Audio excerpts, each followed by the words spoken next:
So I was looking at the Coyotes, like just to add to what you're talking about. Their whole decor needs to be re-signed, but it's mostly RFAs. I was expecting to look at their roster and most guys were on expiring deals. That's not the case. A lot of those guys are stuck. They're stuck in their deal and they're going to have to follow the Coyotes wherever they end up. That's right. Now, and those are people with families, man.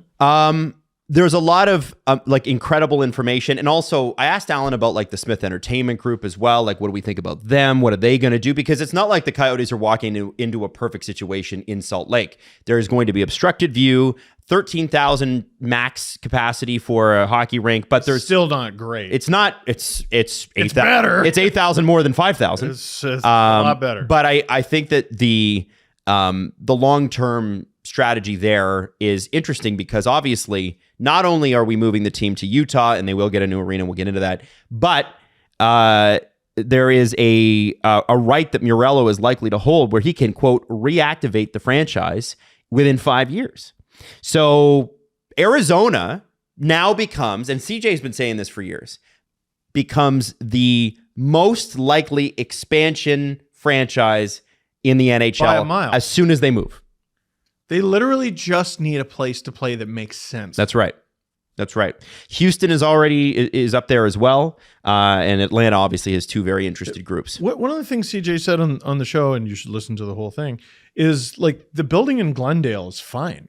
It's fine. It's just that it's in freaking Glendale. Yeah. It's just far away from their fan base.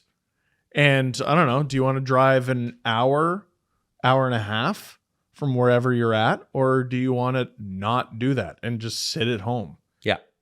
And so it's an easy choice for most people. Something we did not talk about on the show, but I think you guys would find interesting, is Frank Saravalli said earlier this season the Coyotes were not paying their hotel bills, and hotels around the league banded together and demanded the Coyotes pay for their hotel stays up front with a certified check. What? So I have heard the same, and I can tell you one of the things I've heard throughout the season about the Coyotes with this hotel room issue that I've known about is that the league had to step in.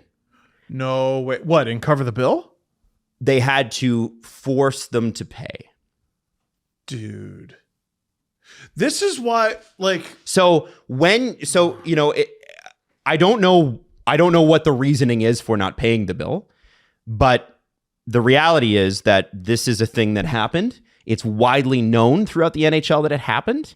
And it follows up a tweet that I think will make a lot more sense. People took this tweet as offensive to Arizona hockey, and it shouldn't be. Andy Strickland, who's known from the Cam and Strick podcast. He said, the problem in Arizona is the ownership and business management group have fractured too many relationships in the market. No one appears to be interested in helping them, and visiting teams are done playing in a youth hockey auditorium. And Andy's right, especially on the ownership side with fractured relationships. So this creates an issue because when you look at it, like a very basic thing like not paying your hotel room bills, it's a small thing. At the end of the day, it's small potatoes when we're talking about billions of dollars. But it's a big thing when you talk about reputation. Yes. And so if the NHL is really, and we still don't know that this is going to happen, we're about 90% of the way there. If the NHL is going to,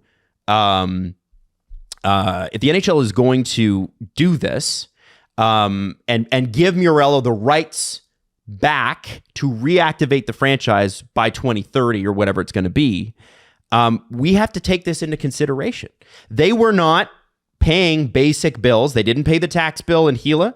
I think no, it was. Remember, they didn't pay the tax bill. Yeah, Mike Stevens had that. He broke that 3 years ago. 2 or 3 years. Now we know that they weren't paying their hotel room bills.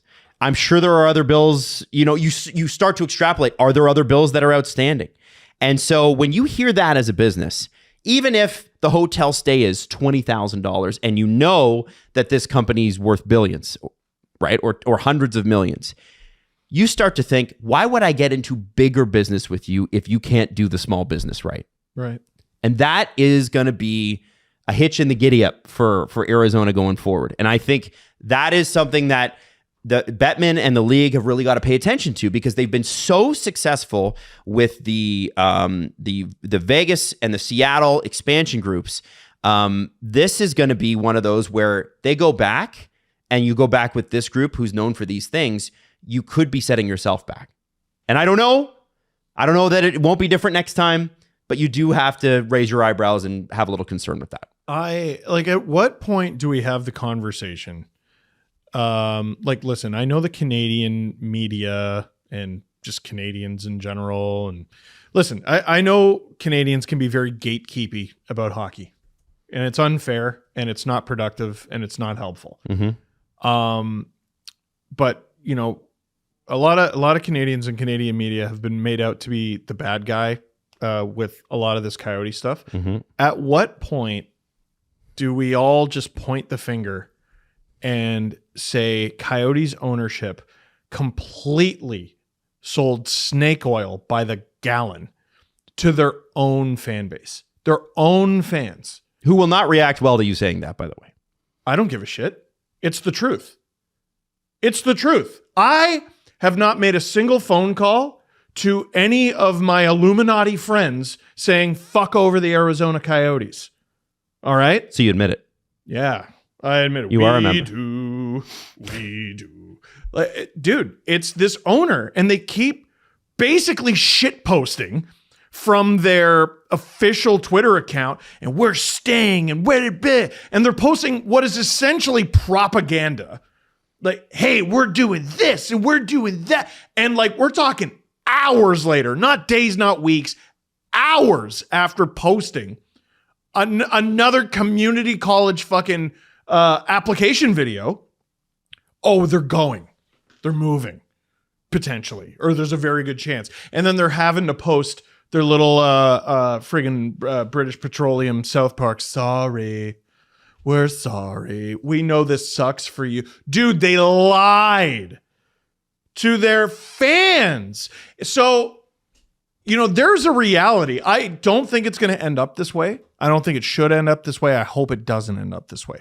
Hockey is going to work in Arizona. Hockey works in Arizona. Matthew Nyes and now Austin Matthews. Hockey works in Arizona just fine. If Matthew it's is the in your NHL name. that doesn't work there. Yeah. Well, so far.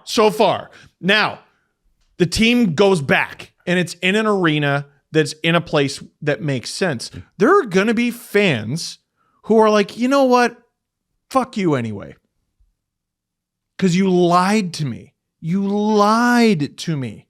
You got me to rah and do this and do that and stick up for you here and vote here and do this and do that. And the whole time, you were just going to fuck off to Utah? You stink. The owners did wrong by the fans. They played them for fools, and they should be ashamed of themselves for that. That's not how you treat your paying customers. And it's definitely not how you bring in new ones. They lied to them. Forget Canada. Forget any other hockey market. Forget any of the gatekeepers of the sport. They lied to their own fans. And that's wrong. Mm-hmm.